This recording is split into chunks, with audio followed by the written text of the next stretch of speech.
Olá, sou a Mariana Alvim, bem-vindos ao Vale a Pena, o meu podcast onde conhecemos as pessoas enquanto leitores, com o apoio da WUC, a maior livraria online portuguesa. Fiquem por aí, vale a pena.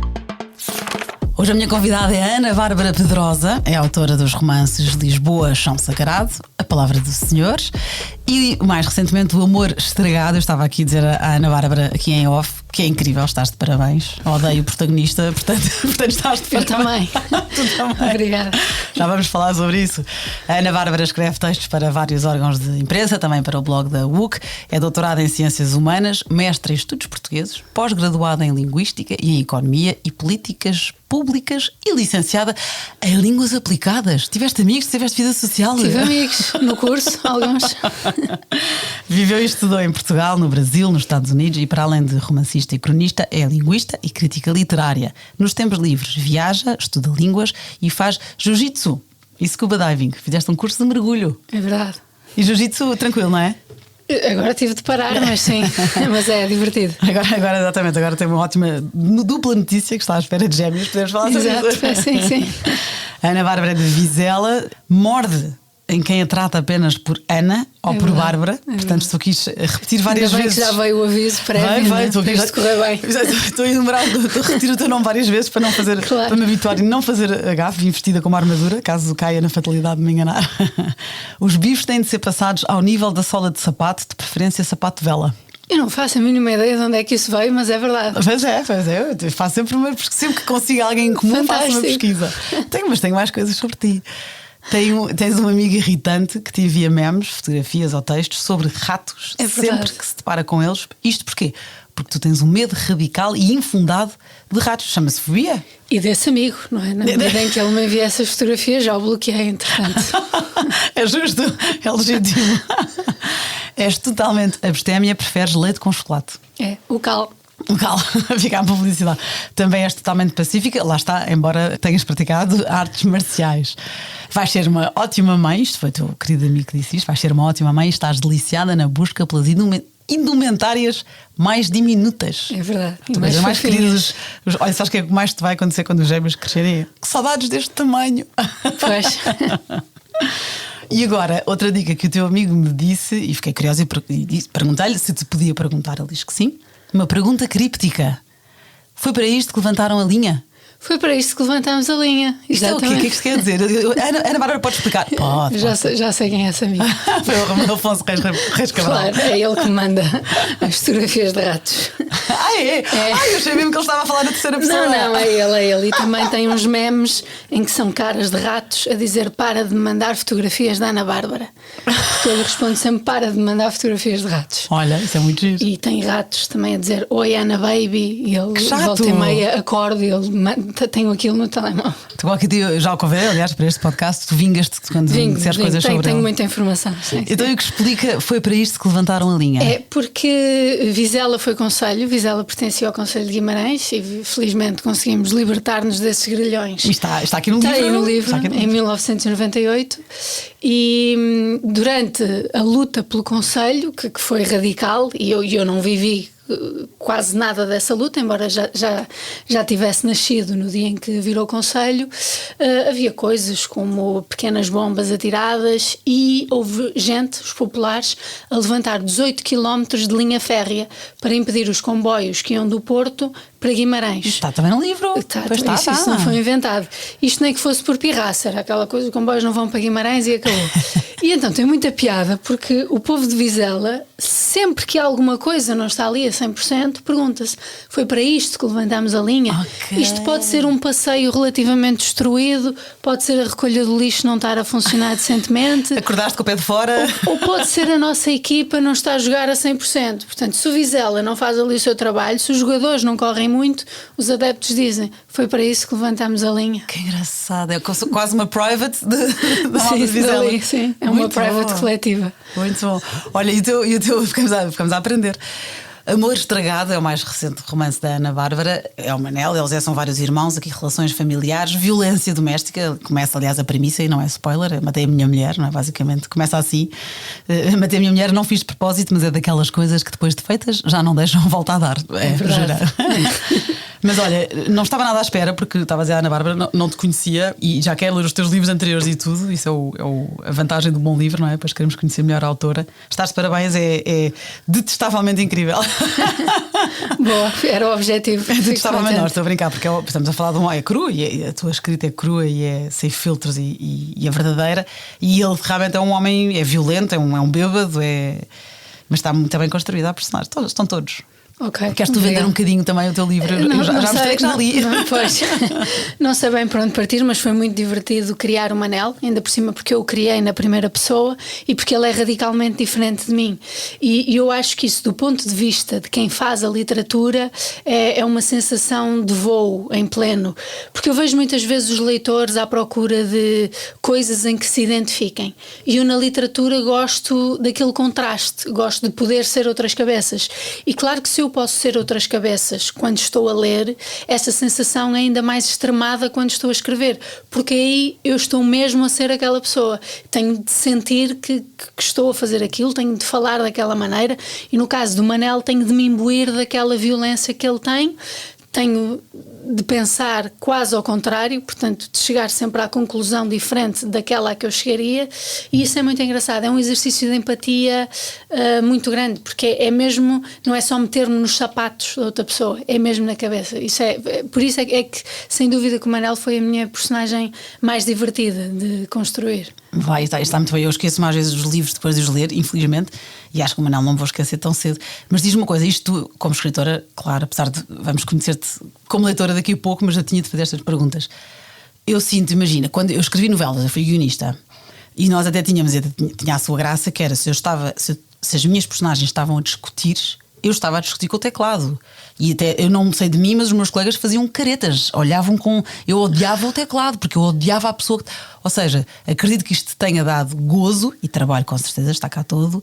Mas foi também difícil ou não? Porque tu tens aqui um tipo que é narcisista, ele é detestável.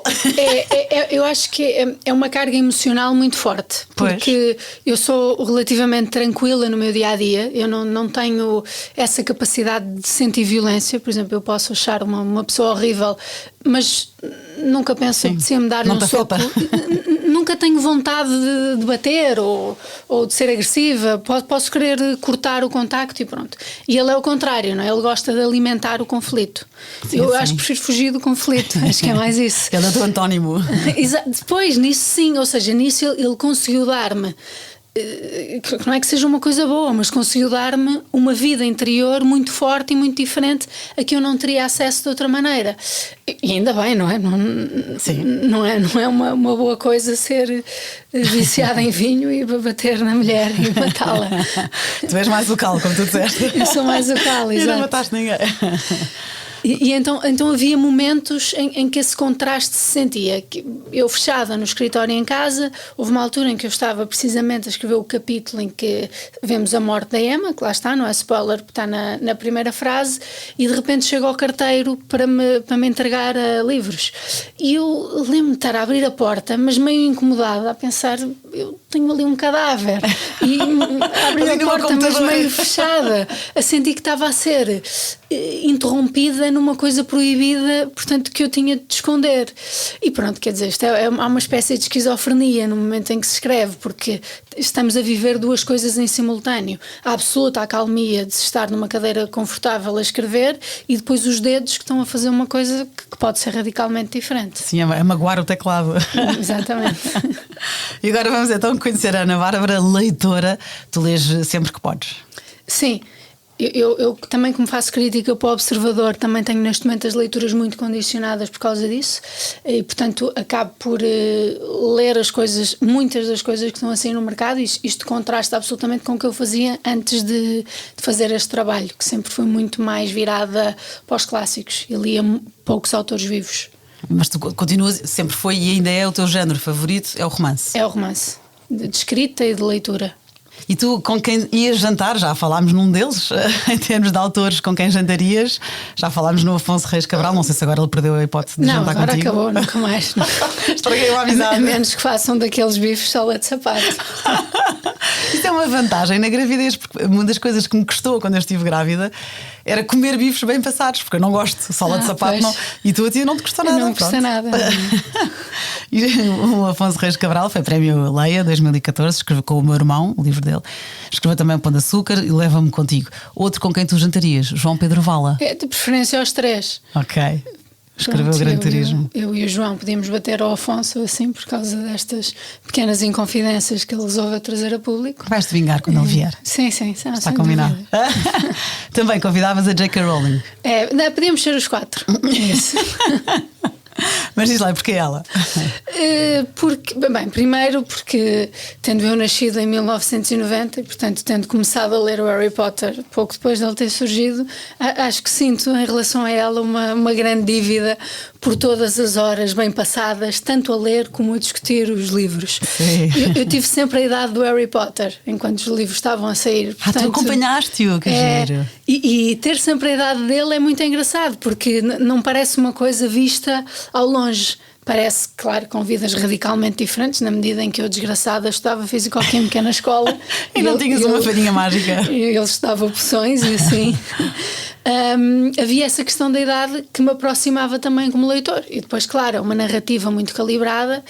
E depois, enfim, porque eu gosto muito da ironia da J.K. Rowling, aqui já fora dos livros do Harry Potter. Aqui dela, são mais fofinhos, não são sarcásticos. Sim. Aqui ela, enquanto pessoa, parece-me muito divertida. Então pronto, portanto, podia vir também. Ora, vai jantar então com o Afonso Reis Cabral, João Pedro Vala e a J.K. Rowling.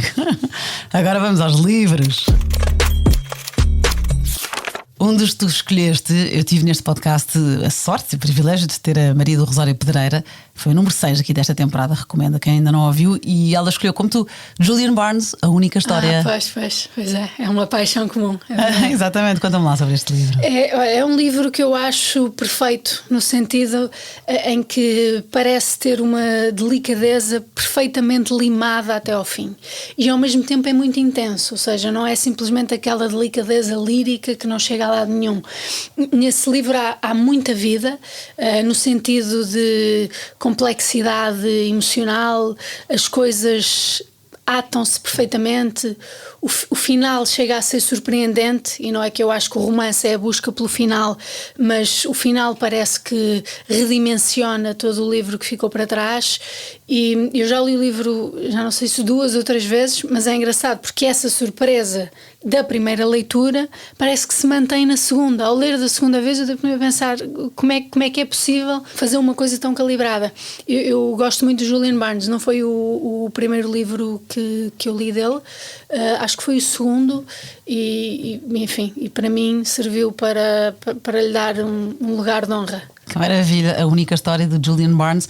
Isto é a história o narrador do livro é um miúdo de 19 anos que se apaixona por uma mulher casada de 40 e muitos, e há aqui uma história de amor que se fala sobre isso. Aliás, começa com esta frase: preferiam amar mais e sofrer mais, ou amar menos e sofrer menos? Pois é, mas é que se nós pensarmos que só a ideia da pergunta já tem carga emocional, podemos pensar também que será difícil manter essa carga emocional até ao final do livro. Só que é sempre tudo muito intenso, e há ali uma ideia de vida que vai passando ao longo das décadas e chega-se ao futuro, que entretanto é o presente, mas o passado ainda aparece como carga em cima das pessoas. Acho que é um livro extraordinário. E tu costumas reler? Costumo. Agora, porque eu estou muito condicionada por causa das leituras para crítica literária, menos. Antes disto, eu acho que mais de 50% das minhas leituras eram releituras. Que engraçado. E não te aflige não ter tempo para tudo o que há para ler? Não, porque eu também faço isto com séries. Eu acho que passo mais tempo a rever séries do que a ver séries, porque quando eu encontro uma coisa que acho muito boa, eu gosto mais da ideia de me demorar com ela do que de estar nessa esquizofrenia frenética de saltar de uma coisa para as outras e depois não me lembrar de nada. Por exemplo, eu identifico-me com o frenético, sem dúvida. Pois, e depois lembro-me, é verdade. Mas isto depois na leitura acaba por diminuir o peso e o tempo de cada coisa, e portanto a importância que passamos a tirar de cada livro, passam a ser coisas muito rápidas. Eu também sinto muito isso com séries, porque ao ver uma atrás da outra, depois, passado meses, já nem sei bem sobre o que é. E ainda por cima, para quem faz ficção, eu acho que é importante demorarmos-nos nos mecanismos de romances bem feitos. Pois é, que é isso que eu ia perguntar-te, se calhar começas a ler como leitora e depois também lês como, ou relês como escritora para tirar daí, para observar como escritora, não? Olha, eu nunca começo a ler se não tiver uma caneta. Ok, sublinhas a caneta? Para mim ter a caneta é quase tão importante como o livro. Eu antes de vir para aqui, não sei o que é que se passou com a caneta com que eu estava ontem à noite, não estava a encontrá-la, tive de pegar noutra à pressa e já estava a pensar, se eu não encontrar uma caneta agora, vou sem livro, porque não vale a pena estar a ler se não tiver a caneta.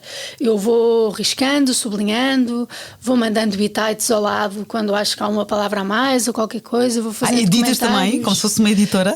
Às vezes sim. Eu achei que era, imagina, gostei desta frase, vou anotá-la. Também, mas quando não gosto também anoto e meto assim uma cruz ao lado e coisas parecidas. Mesmo, e os livros que não tens de fazer crítica? Tudo, também fazes? Tudo. Acho que ainda mais, porque aí sinto que o que estou a fazer é mais importante do que simplesmente estar a pensar em fazer o meu trabalho, aspas, percebes? Sim. Aí se eu estiver a ler um livro que eu penso que é ótimo, ou que poderá ser ótimo, mas que já serve para me edificar como leitora e como escritora, parece que o compromisso é muito maior do que tenho de entregar um texto sobre isto amanhã às 5h30.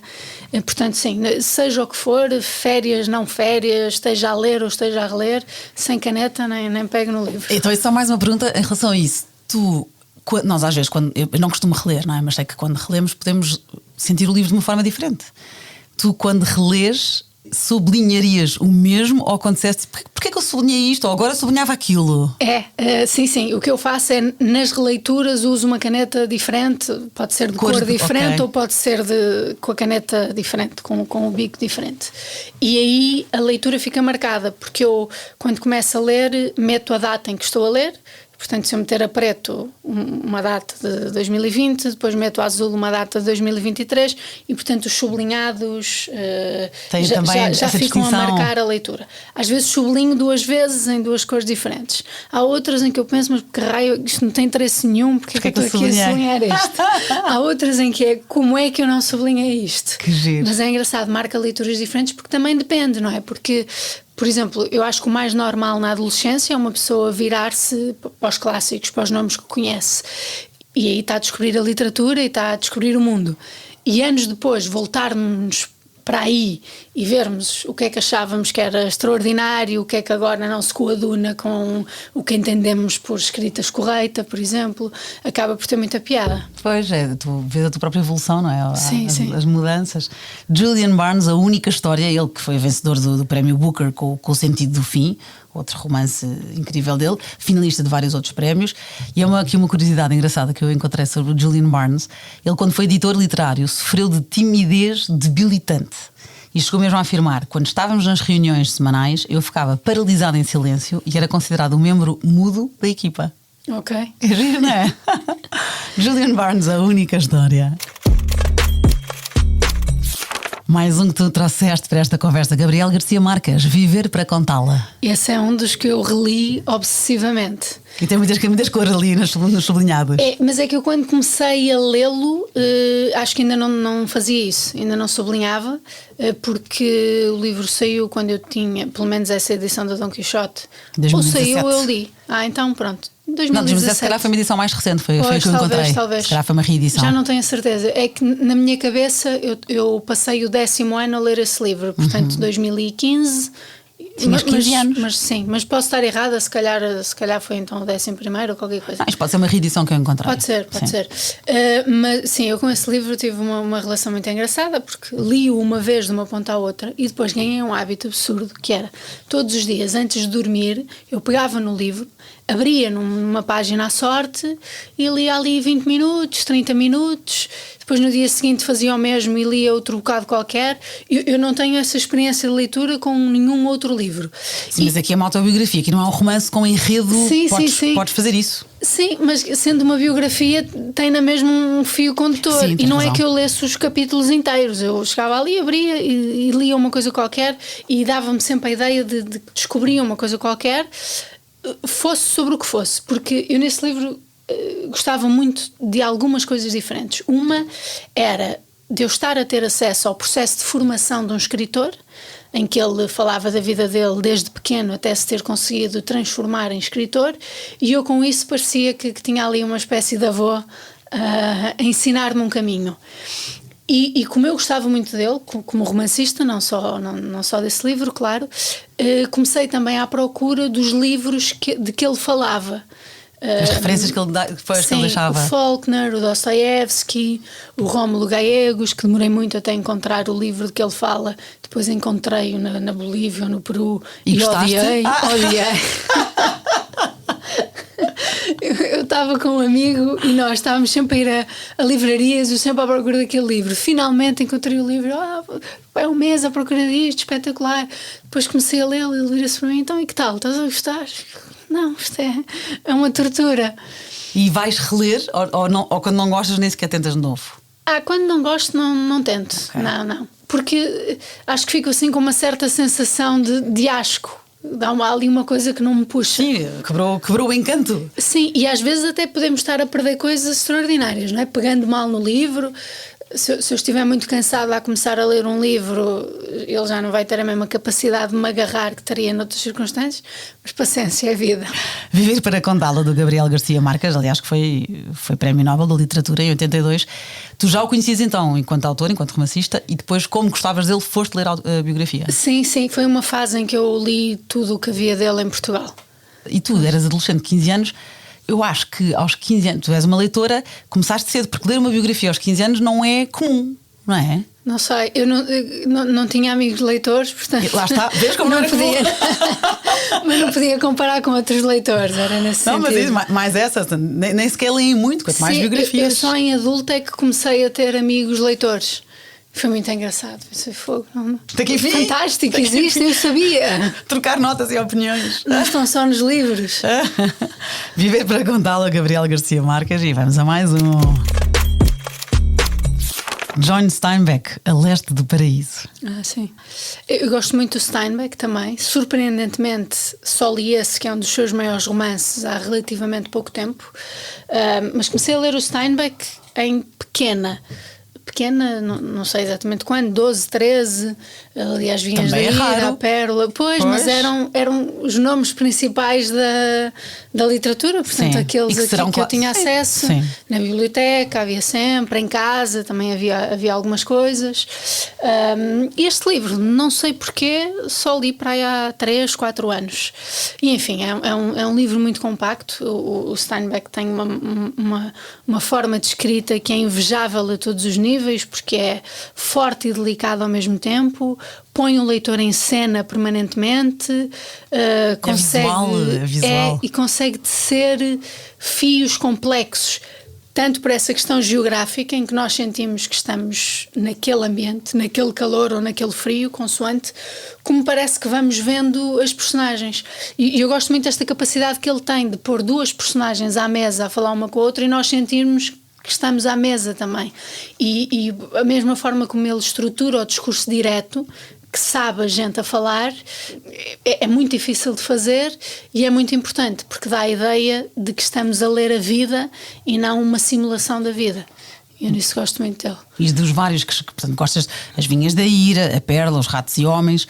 O que escolhes então é A Leste do Paraíso. Sim, mas repara, se tu me tivesse feito esta pergunta um mês antes ou depois, eu se calhar até podia ter posto antes As Vinhas da Ira. Sim.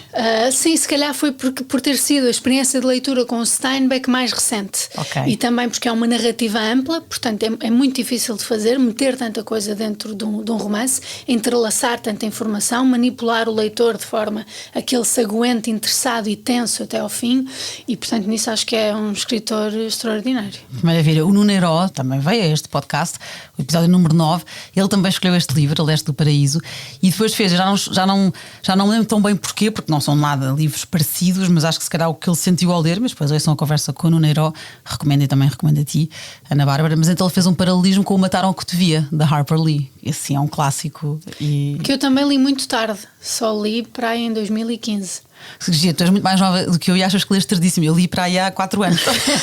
Pois. Sim, tarde, ou seja, como é um livro muito conhecido, Sim, mas sim. Já fez 60 anos. Há até. aqueles livros que voltam e meia escapam. Olha, o John Ernst Steinbeck Jr. é uma coisa engraçada, porque tu, como escritora, escreves um livro e dás ao teu editor, não é? Ou até podes dar a meio ou dar no início uma ideia para te acompanharem, ou orientarem, ou ajudarem. E eu achei graça porque ele teve vários empregos, até para pagar a faculdade, e depois ele empregou-se num jornal em Nova Iorque, o American, e vasculhou a cidade em busca de um editor para os seus livros ainda não escritos. Portanto, já tinha as ideias, mas começou por aí. Primeiro deixa-me arranjar um editor e depois então vou escrever. É um processo original, não é? Pois, não sei bem como é que a coisa funciona também noutros países, mas sei que há, por exemplo, contratos que são feitos a priori. Portanto, temos isso. Já tenho um contrato para o meu segundo livro. Pois é, tens razão. Se calhar vendes a sinopse ou a ideia. Pode ser por aí. Pois é, bem lembrado, tens razão. Ele também Nobel de Literatura, neste caso em 62. John Steinbeck, A Leste do Paraíso. O último livro da conversa, Philippe Besson, Deixa-te de Mentiras. Sim. Olha, esse é um livro que eu uso muito para ganhar gente para a leitura. Porque é um livro que é muito fácil de ler na medida em que não tem uma complexidade formal que vá puxar muito, vai exigir muito do leitor. O leitor pode estar calmamente na sua vida a levar com a porrada toda sem sentir que se esforça muito. Também foi um autor que eu conheci há muito pouco tempo. É a história de um primeiro amor, uma história completamente depurada, uma escrita que vai direitinho ao osso e não sobra mais nada, não tem gordura. Que boa imagem. Mas é autobiográfica, ou relativamente autobiográfica. O escritor encontra, já em adulto, um rapaz numa estação de comboios e acha esse rapaz parecido com o seu primeiro amor. Depois vai descobrir que é o filho e tal. E aqui volta ao passado e conta a história desse primeiro amor. E não é nada aquela lamechice de quem ainda não conhece a vida. É a emoção de quem está a descobri-la. Porque acho que isso também é o que vai distinguir um bom escritor de um mau escritor. A emoção é a mesma, mas estar a insistir nela de forma cor-de-rosa mata para o leitor, e conseguir depurá-la sem dar a mais é o que consegue atingir o leitor de uma forma pungente. Eu já ofereci esse livro a algumas pessoas, já recomendei a algumas pessoas que oferecessem esse livro também, e todas as pessoas por quem o livro passou ficaram traumatizadas com a leitura. No bom sentido? No bom sentido, sim. Mas também eu fiquei, porque eu já li o livro 2 vezes, acho eu, 2 ou 3, e chego sempre ao fim do livro abalada, porque como o que lá está é só emoção, o que eu recebo é só emoção. E pronto, quer dizer, uma pessoa está tranquila da vida no sofá, não quer levar assim com trauma emocional de repente. Mas é isso que ele consegue fazer, é extraordinário. Deixa-te de Mentiras, do Philippe Besson. Ele que este livro ganhou o prémio Maison de la Presse, está a ser adaptado para o cinema, e a versão em inglês teve um êxito incrível. Foi o melhor livro LGBTQ da Oprah Magazine, escolha do editor da New York Times, Book Review, melhor romance gay de Advocate, e pronto, depois houve uma revista que o classificou como o Brokeback Mountain francês. Eu não vi a lista de prémios, mas já agora deixo uma nota a dizer que é uma coisa que me irrita profundamente, é essa questão de se pegar num romance e de lhe chamarem romance gay ou prémio LGBT, não sei o quê. Eu acho que isso é um romance, é um primeiro amor, compete com romances, sejam eles como forem. Tens toda a razão, devia nem sequer ser assunto, mas eu acho que aqui é para, ou neste caso, na comparação, até porque nem se deve comparar com o Brokeback Mountain, mas acho que é para, em poucas palavras, resumir o que é, ou o que é que vais encontrar, ou... Não é? Um resumo. Mas é que isso não resume. A única coisa que tu sabes ao saber que ganhou o prémio do romance gay é que é um casal gay. É um casal gay, a partir daí pode ser extraordinário ou pode ser péssimo. Até tira, acho que é uma categoria problemática. Tens razão, até tira pontos, porque é um desprestígio, porque cria um nicho. Tens razão. Porque, por exemplo, há um livro que eu gostei imenso, li há pouco tempo e andava para ler há bastante tempo, mas era mitologia grega. Não, até já se falou aqui, acho que foi com a Rita da Nova. Foi com a Rita da Nova que falei sobre isso. O canto de The Song of Achilles. Eu li em inglês, mas acho que é o canto de Aquiles, a tradução, para quem prefere em português. Da Madeline Miller. E é incrível, é mitologia grega, não sei o quê. E em lado nenhum, ok, que é mitologia grega, poderias saber, mas em lado nenhum se fala num romance gay e a relação de amor lindíssima entre o Patroclus e o Aquiles. Pois. E também em lado nenhum diz, olha, atenção que é... Pois, quer dizer, a ideia da Ok. literatura é pegar na experiência humana, e a experiência humana de um primeiro amor não será assim tão diferente. Quer dizer, é o impacto do primeiro amor, é o choque do primeiro amor.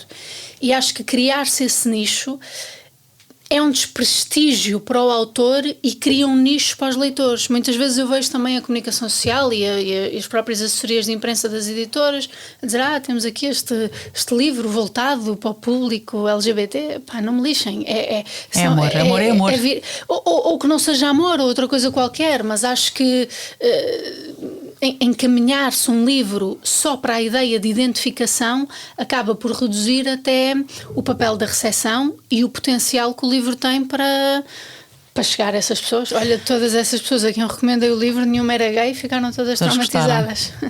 Será que há aqui, eu não tinha pensado nisso, e tens razão que estava aqui a rever as categorias, não é? O melhor romance gay, da The Advocate, não é? Às tantas até parece, se calhar, mesmo que inconscientemente, um bocadinho de homofobia. Pois, porque repara, pode só haver 2 romances gays, portanto isso mete-o num nicho, numa categoria, enquanto outros romances estariam na categoria melhor romance, o que é completamente diferente. Isto é um romance extraordinário, portanto facilmente, fosse qual fosse o conjunto de livros a caminho, poderia ser premiado como melhor romance de alguma coisa. Sim. Daí tê-lo incluído numa lista pequena, não é? Mas pronto, e também ganhou prémios inclusivos gerais, não é? Exato. Aqui inclusivos é outra coisa. É outra exatamente. coisa, tens razão, porque faz sentido, e depois tu podes escolher não ir por aí, mas categorizar em termos de faixa etária. Uma coisa é o Young Adult, outra coisa Pois, claro. literatura juvenil. Sim, é e completamente diferente. Eu, quarentona, posso ler o Young Adult se eu quiser, mas sei que os protagonistas serão Claro. jovens adultas, sim, não é? Sim, é completamente diferente. Tu tens toda a razão. E a própria forma como se escreve, não é? Escrever para adolescentes não tem necessariamente de ser o mesmo que Sim, é outra. escrever para adultos. Se os Portanto, o protagonistas estilo é tiverem outro. 19 anos, não falarão ou não pensarão como um de 27. Pois, mas pode haver romances com olha, o Mataram a Cotofia, por exemplo, não é? Pois é. Com uma criança e é mais dirigido para adultos. E ela é a narradora. Pois, não é tanto a questão da Tens razão. idade dos protagonistas, mas é do Sim, o ponto de público vista da para quem história. aquilo Pois. se volta. Por exemplo, a questão como o ritmo é trabalhado. É muito engraçado agora em adultos lermos, por exemplo, os 5. O ritmo é completamente marado, a cada página acontece uma coisa. Sim. Eu li o Harry Potter, reli. Eu, quando o Harry Potter foi um fenómeno, eu li o primeiro, por curiosidade, deixa lá ver o que é que tanto se fala. Eu que não gosto deste género de livro, não é? Como também gostas mais de romance do que thrillers, pronto, tudo bem. Eu li o primeiro e ok, giro. E há pouco tempo li para tentar ler com o meu filho, que acabou por desistir, porque eu já contei esta história neste podcast, mas só resumindo, eu fiz o erro de deixar o meu filho ver os filmes do Harry Potter antes de os ler. Portanto, quando eu comecei a ler com ele, para estimular, embora os dois juntos, eu sei que esse gato é a diretora, eu sei que esse... Já sabia tudo, pronto. E eu acabei por ler sozinho ao livro. Vai, de repente entrei ali e pensei, que giga isto é, e li de enfiada a coleção toda, e já aos 40, não é? E pronto, claro, obviamente sou uma adulta que havia ali coisas que, na página número 1 tu percebes que aquele professor é o mau da história. Tudo bem, mas eu sei que é escrito para miúdos, não é? Ou não, pois mas ali afinal... Sim, mas ali havia coisas previsíveis, mas não vejo como que pena ser previsível, porque eu sabia que era para miúdos mais novos que se calhar não perceberam como eu percebi. Portanto, claro que li enquanto. Pronto, mas isto para dizer que giro que foi, e fico ao parênteses que dou. Ela tem o mérito todo, o sucesso que teve, a autora com quem tu queres jantar. Exato. Mas é giro depois de leres nessa perspectiva. Eu, adulta, adorei o Harry Potter que tu leste aos. Mas eu acho que o Harry Potter também foi crescendo com o sucesso que teve. Daí os primeiros 3 livros serem muito mais curtos e a própria escrita já parece mais voltada para um público infantil. E acho que ali, a partir do 4º, se percebeu. Sim, que ela percebeu que o target dela era mais. Muggles ou não, toda a gente ia adorar. Sim, e ela própria percebeu que E o público dela já não eram só os miúdos. Pois. E eu também sinto, apesar do primeiro ser ótimo, cada livro era melhor que o anterior. Ou seja, eu também acompanhei. Tu acompanhaste o Harry Potter na idade dele, Sim, eu acompanhei, eu percebi a evolução da escritora. Pois, mas eu também ia percebendo isso. Incrível. Até, às vezes basta olhar para o tamanho dos livros, não é? O clássico livro de 200 páginas para criança e depois adiante já temos 700. Pois é. E é engraçado porque ela conseguiu pôr crianças de 10, 11, 12, 13 anos a ler livros de 700 páginas. Não é só não ser para todos, não é para mais ninguém. Bom ponto, olha, dei à minha afilhada que devorou, porque ela já tinha lido em português, leu em francês, porque sabe eu falar. também faço isso. E depois, como ela conhecia tão bem a história, era tão fã, eu dei a coleção toda em inglês, porque ela ainda não dominava o inglês como já domina o francês, e ela leu tudo. Eu faço Giro. isso para aprender línguas, porque como eu já sei os livros de cor, Como relês e relês. ao ler numa língua estrangeira, não tenho que estar sempre a ir ao dicionário. Portanto, Percebes? quando estou a aprender uma língua, a minha principal ferramenta são os livros do Harry Potter. E que línguas é que tentas? Já li em francês, inglês, espanhol, li alguns em italiano, os primeiros ainda, comecei o italiano há pouco tempo. Tenho a coleção em norueguês, mas já custa mais. Viciosa. Já custa mais. Li ali o início do primeiro e tal, mas aí já tenho, Sim, tens que ir ao já tenho dicionário. de ir com o... Não, faço com a edição portuguesa ao lado. Ok. É mais fácil do que estar sempre a ver a palavra, então vou paralelizando aquilo. Boa. Olha, outro livro agora, falando em literatura gay, outro livro que foi um fenómeno, e agora a sério, eu não li, mas lembrei-me obviamente de te referir, que é o Chama-me pelo Teu Nome, do André Assimani. Ah, sim, Já ouviste sim. falar? Até porque também está Sim, em sim, filme ou em sim. série. Ou... É, mas não acho tão pungente. Ok, é uma história do primeiro amor, mas já não me parece tão depurada quanto a outra. Como é que tu há bocado disseste uma expressão maravilhosa que é... Está no osso, tira a gordura ou... Não sei, Foi ótima, pronto, mas já ouviram também? Já... Deve ser a escrita que é osso e que não tem gordura. Pronto, exatamente, Às vezes foi isso. irrita-me a ler, ter parágrafos a mais, frases a mais, voltinhas, que não servem para nada, só servem para demorar o leitor. O Philippe Besson não tem isso. Esse Chama-me pelo Teu Nome, já vai tendo mais assim umas ações periféricas e tal, já vai tendo assim um certo cunho de entretenimento que o outro já não Ok, tem. mais comercial, vá. Sim. Talvez, sim. O Nuno Heró também referiu o Chama-me pelo Teu Nome, fica aqui então. E esse elogio do osso sem gordura, dou ao teu livro também, ao Amor Estragado, fica aqui. Deixa-te de mentiras, Philippe Besson. Agora uma pergunta, se calhar difícil. Temos A Única História, do Julian Barnes, Viver para Contá-la, Gabriel Garcia Marques, Deixa-te de Mentiras, do Philippe Besson, e A Leste do Paraíso, do Steinbeck. Escolhe um. É facílimo. É facílimo, mas é por causa do momento particular em que estou. É o Deixa-te de Mentiras, do Philippe Besson, porque eu estou com um plano de encarar também num romance a ideia de um primeiro amor e, portanto, enquanto esses outros livros estão guardados na estante, esse para já ainda vai tendo ali um lugar de honra em casa a que eu vou voltando enquanto tento estruturar, mas está difícil e não sei se vai sair. Vai sair. Antes dos Vamos ver. gêmeos. Antes é impossível. Olha, eu tenho então aqui uma tradição que dá muito gozo, que é, tendo em conta, agora que te conheço um bocadinho mais enquanto leitora, um livro para te oferecer. Boa. Vamos lá, assim, é um risco, tenho um plano B, claro, porque podes já ter. Mas isto até, já nem sei se foi até o que me ajudou, mas concordei que foi, ok, se a Ana Bárbara escolhe estes livros para a conversa, então vai gostar da Flannery O'Connor. E então o título chama-se Um Bom Homem é Difícil de Encontrar e Outras Histórias. Conheces? Nunca li. Ai, que Nunca bom, li. olha, então recomendo, acho que vais gostar. Obrigada. E agora, ainda há pouco, quando eu referi o paralelismo que o Nuno Heró fez com o A Leste do Paraíso, de Steinbeck, com o Mataram que Te Via, de Harper Lee, que fez um paralelismo por algumas razões, eu achei graça, porque o Steinbeck, eu li A Pérola, e esse livro eu tenho, da Flannery O'Connor, que te estou a oferecer, e eu senti no fim da Pérola, do livro, o que eu senti no fim do primeiro conto desse Ok. livro. Então eu achei grata. Faço também paralelismo. Ok. Tá Não bem. te estou a dizer nada, na verdade, mas vais perceber depois de ler. Tá bem.